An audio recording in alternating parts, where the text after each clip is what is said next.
तो अब हम बात करेंगे कॉमन एमिटर कॉन्फ़िगरेशन के बारे में।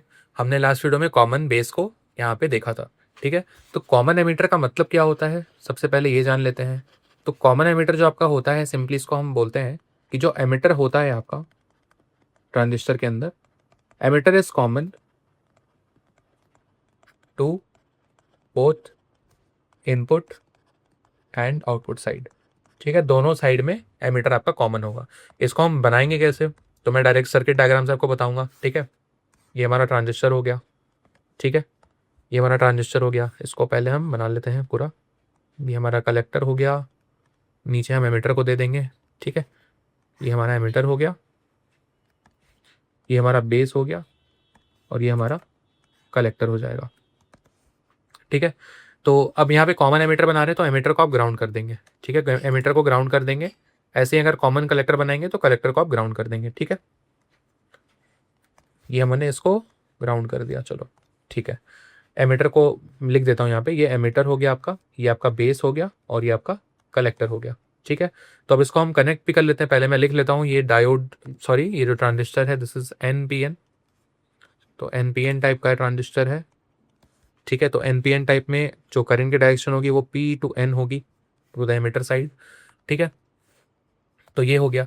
अब इनपुट हम प्रोवाइड करेंगे कहाँ पे, इनपुट हम प्रोवाइड करेंगे बेस एमिटर रीजन में, यहाँ पे हम इनपुट प्रोवाइड करेंगे, और आउटपुट आपको मिलेगा कलेक्टर एमिटर रीजन में, यहाँ पे आपको आउटपुट मिलेगा, ठीक है। तो देखो दोनों में आपका जो एमिटर है वो कॉमन हो जाएगा, ठीक है। इनपुट में भी एमिटर आ रहा है बेस एमिटर रीजन, और आउटपुट में भी एमिटर आ रहा है कलेक्टर एमिटर रीजन। तो यहाँ पे इसको हम बोल देंगे कॉमन एमिटर, ठीक है।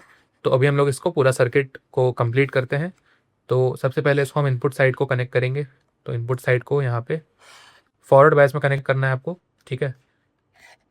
फॉरवर्ड बायस में कनेक्ट करेंगे, ठीक है। और आउटपुट साइड को हम रिवर्स बायस में कनेक्ट करेंगे, ठीक है। तो ये हो गया हमारा,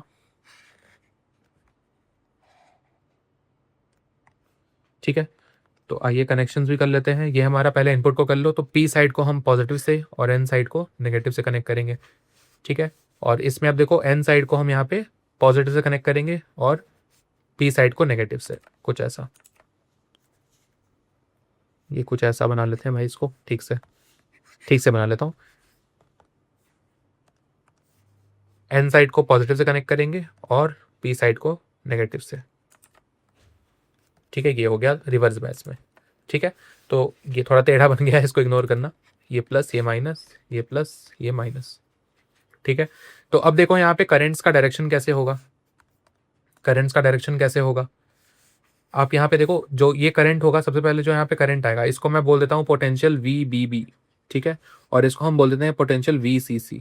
ये जो प्लस माइनस आपने दिया है VCC, क्योंकि ये कलेक्टर करंट को पैदा करेगा और ये बेस करंट को प्रोड्यूस करेगा, राइट। तो यहाँ पे ये जो करंट होगा ये बेस करंट होगा, VBB की वजह से जो करंट आएगा। तो ये बेस करंट देखो IB, बेस के अंदर जा रहा है ना करंट, तो ये IB, और ये प्लस से माइनस कलेक्टर करंट IC, यहाँ पे भी आएगा कलेक्टर करंट IC, ठीक है। ये करंट आएगा, और यहाँ पे आप देखो ये जो करंट आएगा इधर इसके डायरेक्शन से जो आएगा इसको हम बोलेंगे एमिटर करंट IE, ठीक है। तो यहाँ पे आप अगेन जंक्शन लॉ से भी देख सकते हो कि यहाँ पे ये करंट आ रहा है, ये करंट आ रहा है IB IC, और यहाँ पे टोटल करंट IE बाहर आ रहा है। तो हर बार ये जो आपका इक्वेशन होता है IE is equal to IB plus IC, ये आपका हर बार वैलिड होता है, ठीक है। ये इक्वेशन आपका हर बार वैलिड होगा, तो इस चीज़ के बारे में कोई कन्फ्यूजन मत रखना, ये सारे कॉन्फ़िगरेशन से वैलिड होगा, ठीक है। तो ये बहुत इंपॉर्टेंट है, ऐसे आप वेरीफाई भी कर सकते हैं कि आपने अपना सर्किट सही बनाया है या गलत बनाया है, ठीक है। तो ये हमारा हो गया कॉमन एमिटर कॉन्फ़िगरेशन। तो मैं यहाँ पे लिख भी देता हूँ, आप यहाँ पे देख लो। जो आपका पहले इनपुट की बात करते हैं, इनपुट साइड की। तो इनपुट साइड जो होगा, इनपुट वोल्टेज भी लिख लेते हैं, चलो। इनपुट वोल्टेज, इनपुट करंट, है ना, सब लिख लेते हैं। आउटपुट वोल्टेज और आउटपुट करंट, ये सब चीज़ों के बारे में हम बात करते हैं। इनपुट वोल्टेज क्या होगा, पहले आप ये चीज़ को देखो। इनपुट वोल्टेज, वोल्टेज यहाँ पे आप प्रोवाइड करेंगे, देखो ये तो बैटरी हमने लगाई है, बट हम वोल्टेज की बात करेंगे, तो B और E है ना, बेस एमिटर रीजन में आ रहा है, तो इनपुट वोल्टेज जो आपका होगा वो होगा VBE, ठीक है। आउटपुट वोल्टेज क्या होगा, देखो VCE, है ना, VCE। और यहाँ पे आपको कैसे ध्यान देना है, देखो हायर पोटेंशियल पे कौन है, बैटरी का प्लस कहाँ लगा हुआ है, C, तो पहले आपको C लिखना है, सिमिलरली यहाँ पे भी VBE में देखो बी, क्योंकि बी साइड जो है आपका प्लस से कनेक्टेड है ना, बेस, यहाँ पे जो बेस की तरफ जो कनेक्शन हमने करा है पी साइड, तो ये देखो बी आ रहा है, this is to the base side. तो पहले आप जो हायर पोटेंशियल पे उसको पहले लिखेंगे, नेगेटिव जो लोअर पोटेंशियल पे उसको बाद में लिखेंगे। VEB लिख देंगे तो गलत हो जाएगा, VB ही यहाँ पे लिखाएगा, ठीक है। और इनपुट करंट में लिख रहा हूँ, सॉरी, आउटपुट वोल्टेज में हम लिखेंगे VCE, ठीक है। VCE कहाँ से आया, क्योंकि कलेक्टर एमिटर रीजन है ना, तो VCE वोल्टेज यहाँ पे आएगा, VCE, और C यहाँ पे हायर पोटेंशियल पे है। इनपुट करंट यहाँ पे आप देख लो IB होगा, और आउटपुट करंट जो होगा IC होगा। देख लो यहाँ पे आउटपुट करंट IC और इनपुट करंट IB, ठीक है। ये तो हमने बैटरी लगाई है, इसलिए इसका नाम हमने VBB और VCC दिया है। अभी आप ग्राफ्स को देखेंगे तो आपको ये इनपुट वोल्टेज आउटपुट करंट सबका जो है यहाँ पे कॉन्सेप्ट क्लियर हो जाएगा, ठीक है। नेक्स्ट हम बात करेंगे करंट गेन की, जो कि सबसे इंपॉर्टेंट चीज होता है, करंट गेन, ठीक है। तो करंट गेन कॉमन एमिटर के लिए क्या हो जाएगा, बीटा बोल देंगे। अल्फा हमने कॉमन बेस के लिए लिखा था, तो हम current gain for common emitter is beta. अब करंट गेन भी देखो दो तरह का होता है, हमने लास्ट वीडियो में भी बात की थी इसके बारे में, ठीक है। करंट गेन भी आपका दो तरह का होता है। सबसे पहला होता है बीटा DC, ठीक है। तो बीटा DC क्या हो जाएगा, output current upon input current, ठीक है। तो बीटा DC की वैल्यू कितनी हो जाएगी, आउटपुट करंट क्या है आपका IC, और इनपुट करंट है IB, ठीक है।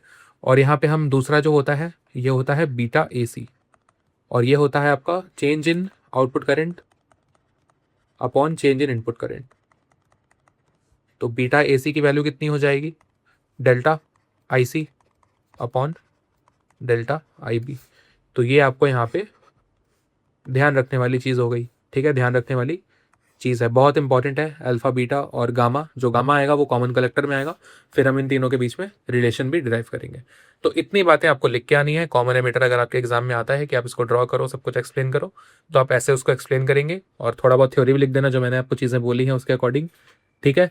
तो नेक्स्ट वीडियो में हम लोग बात करेंगे कॉमन कलेक्टर के बारे में।